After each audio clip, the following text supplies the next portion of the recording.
Okay, so now let us hello again, right? So I'm back with another set of my video. So I was talking about the chemical properties of acids, and I gave you the reaction of acids with the metals and with metal carbonates and bicarbonates. And today I'm going to talk about reaction of acids with metal oxides. Okay, so metal oxides are basic in nature. Okay, so normally what happens, metal oxides, when it reacts with acid, a metallic salt is formed and water is evolved, or water is formed, right?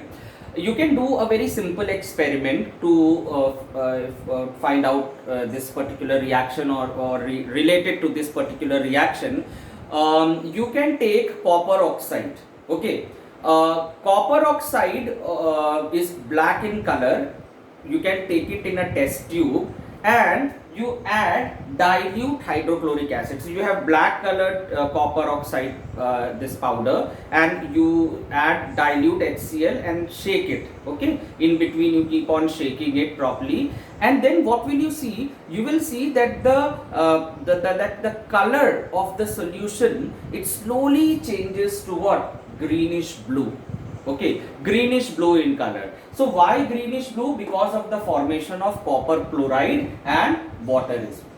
Okay, so usually whenever metal oxide react with acid, always metal salt and water is formed. There is another reaction, that is calcium oxide. What is it? Can you name what is the common name for calcium oxide? It's quicklime. Okay, so when it reacts with acid, let's say hydrochloric acid again, so what do you think will be formed? Yes, calcium chloride plus water will be formed. Okay, so calcium chloride and water will be formed. Similarly, you can take zinc oxide plus HCl, or you can take similarly zinc oxide with what you say, sulfuric acid. So just see what is formed basically. Okay, so you can write these reactions at home. So it's a very simple reaction of acids with metal oxides. Is it clear? Okay. Now let us move on to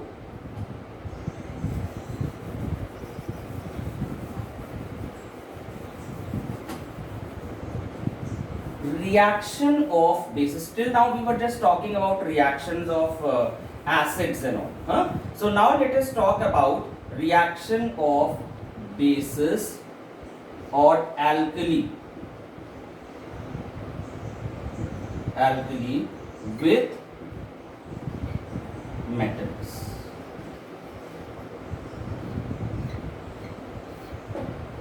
Okay.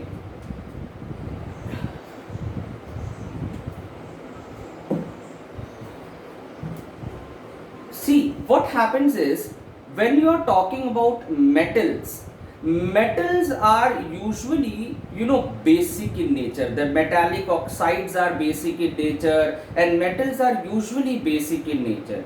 So not all alkalis, they react with metals. Like when I'm talking about acids, the acids basically react with metals to liberate hydrogen. Okay, they remove hydrogen from it. But with bases reacting with metals, there are only some metals which remove hydrogen from the alkalis. Okay, so let me talk about those metals. We have metals like zinc. Okay, some metals like zinc, aluminium, etc. I want you to find out more of such metals if there are. Okay, you will definitely get.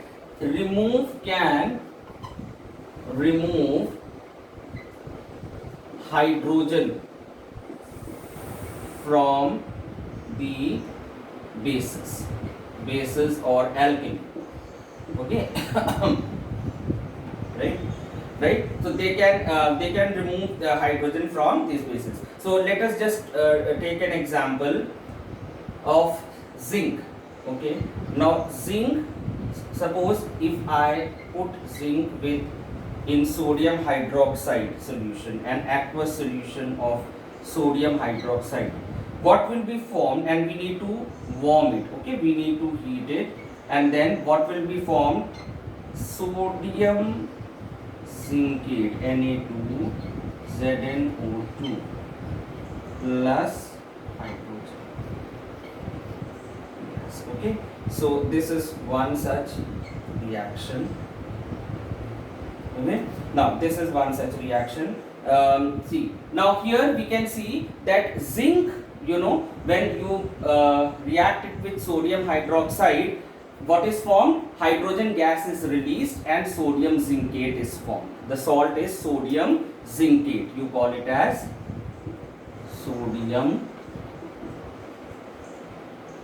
zincate. Okay, right. So this is an aqueous solution. It dissolves, okay, in water. Similarly, suppose if I have got aluminium. Let me just talk about aluminium. Aluminium, you have to just water and again NaOH, okay, and again you warm it. You just have to heat it. So you will be getting NaAlO2 plus hydrogen gas.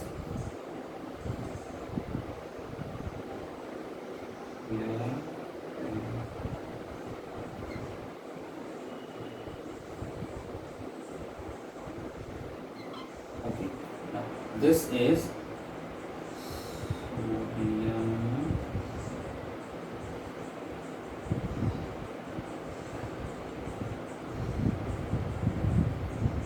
and illuminate.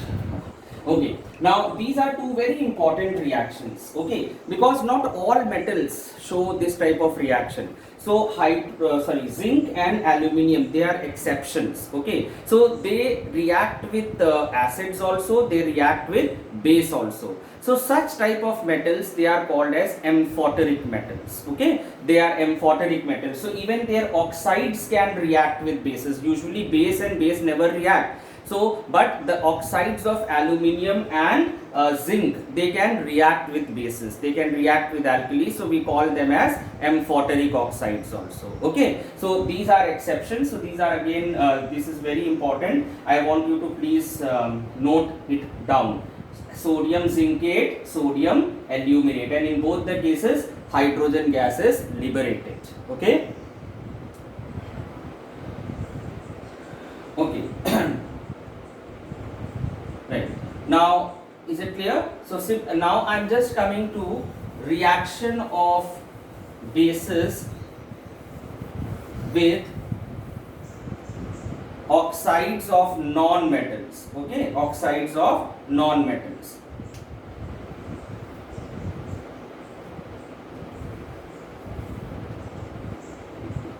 Non-metallic oxides, okay. Right, now with non-metallic oxides, do you remember the turning of lime water milky, right? That's example. So when I'm talking about a base, okay, a base, that is calcium hydroxide, it's a base and it is reacting with non-metallic oxide, okay. So carbon is a non-metal, so the oxide of non-metal, that is carbon dioxide. So what is formed? Calcium carbonate is formed and water. So what is happening? Again salt and water is formed, right? So you can say this is base plus non-metallic oxide, again salt plus water is formed. Is it clear? So this is the reaction between base and a non-metallic oxide, okay, right. So in the next video I am going to tell you about the neutralization reaction.